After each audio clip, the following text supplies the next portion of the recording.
JR and Lana talking about the 7:15 second date update. Today's second date update can be summed up in 2 words. Lana, what are those words? Yep. Ooh, pretty fast. Carrie Underwood. Why? Here's why.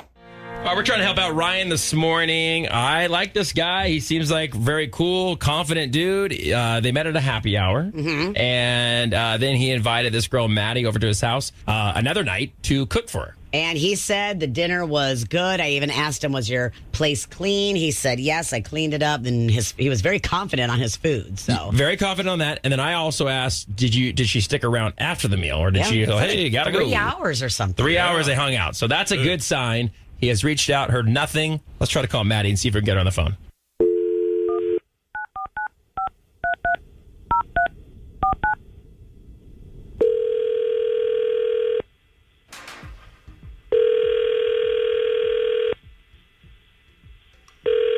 Hello? Hi, this is Maddie.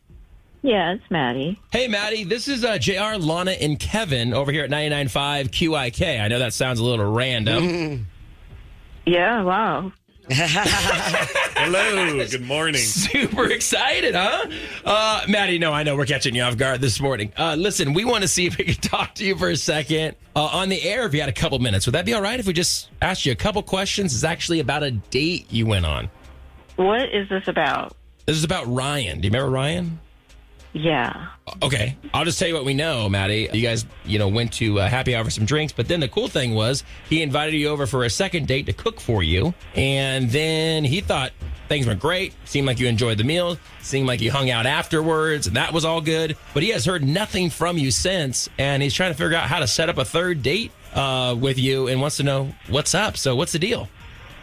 Yeah, I mean, he's great. It's just, there was just one thing when I went to his place that kind of just, Okay. Can you explain this? What was wrong with this place? When you walk into his house, it's like a shrine or a temple to Carrie Underwood. Like, what? Yes, like hardcore. Like, he's got posters. He's got like a full-blown Posters? Yes, framed posters, like, that you get at concerts. He has, like, special edition vinyl. Like, he's got, like, I guess pictures of him and Carrie at meet and greets. I mean, it's just, but it's, like, everywhere in the house. Like, what? Super fan. He's like a super fan. Like, super, super, super duper fan. Did you have a chance to ask him about it? I mean, I was going to, but if you have a poster of a rock star in your living room, it felt like he was like some immature high school guy. Like, wait a second. Just because you have a poster. Well, Maddie, you know what I mean? I understand that maybe you were taken back by that. I don't want you to think this is too abnormal because, at least for Lana's friends, Lana's friend literally has a framed photo of her and Keith Urban beside her bed. And then also Lana has hung a picture of Keith Urban in the women's restroom here at 99.5 QIK. So just saying that, but I still get... JR, that's one picture, dude. Like that we know about.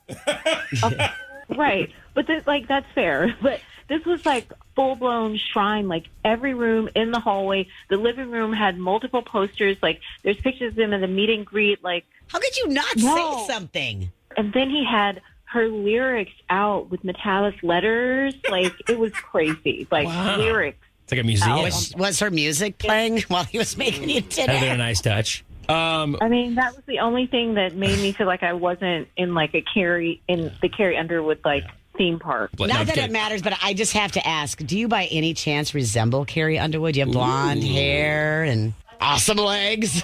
I'm blonde and I have great legs. I don't feel like I guess Okay, now it's creepy. Yeah, I mean, I'm probably a little like her. I sing and I love the confidence. This is great. Now we're learning more about Maddie.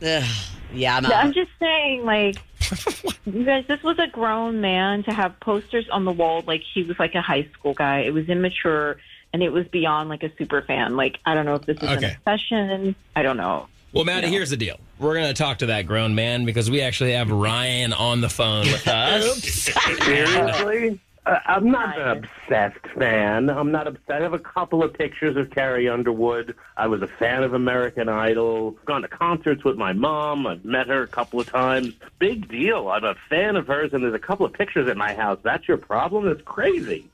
You don't have a couple of pictures. You have full-blown posters of her and multiple ones in every single room, and you have special vinyl, and you have lyrics in the kitchen. It was just her birthday. Her birthday just passed, so I had a few extra things out. So you celebrate her birthday? Well, we celebrated her birthday here on the air. We sure did. Wow. Yeah. Well, there you go. Ryan, does Carrie come to the parties? I wish. Like this? No, now if she came to the party, then it would be really weird that I had all those pictures up and there was a shrine to her. But why? People are fans of things. We all have things that we love. Is there anything that you love or that you're a big fan of or that you like to do? Is there anything? Ryan, your apartment is like a theme park and you're celebrating her birthday. It's so, like, it's just, I'm sorry, guys, it's just over the top. Okay. So here's the deal. Ryan, you did say this is something that you and your mom have in common. That you guys both enjoy Carrie Underwood and you go to shows with her probably, right? Yeah, we watched American Idol together 15 years ago when we just had something my mother and I have. It's a thing. I love that. Don't you have anything with your mom that you love to do? Yeah, and you're not doing like the Nashville Stars tour where you're like trying to find her house and paparazzi and all that, right? Like you're not getting crazy about it, right? No, of course not. I wouldn't even know where it was. Okay. But let's focus on, obviously he's a fan, okay, Maddie? But here's the deal. He's a nice guy. He cooked for you. He has a clean house. He has a clean house. You're trying to date out there. You're trying to find, someone that's right for you. There's worse things than to be a Carrie Underwood fan. So what about giving this guy another shot? Come on. I mean, he's a nice guy, right? Was he good to you? he was a nice guy. He was a good cook. But I'm not going to that apartment, so we'll have to go somewhere else. And if I ever come back, he has to take some of that Carrie Underwood stuff down. It's just too much. Okay, but you're willing to go out with him again? I'm willing to go out with him, but I'm not going to the Carrie Wood theme park again. By the way, great idea. Wow. There you go. Well, listen, Ryan, this is great news. I'm glad. Thanks, guys, for helping, and it'll be good. No Carrie, it won't come up. Okay, well, here's the good news, Maddie. We're the ones that are going to set up the date. We're the ones that will pick a place for you guys, and it will have nothing to do with Carrie Underwood. Okay? Awesome. We'll go to Dollywood. Okay, awesome. All right, so listen, I'm going to put you on hold. Kevin's going to get all your info, and we will set you guys up. Congratulations. Yeah. Woohoo! Yeah.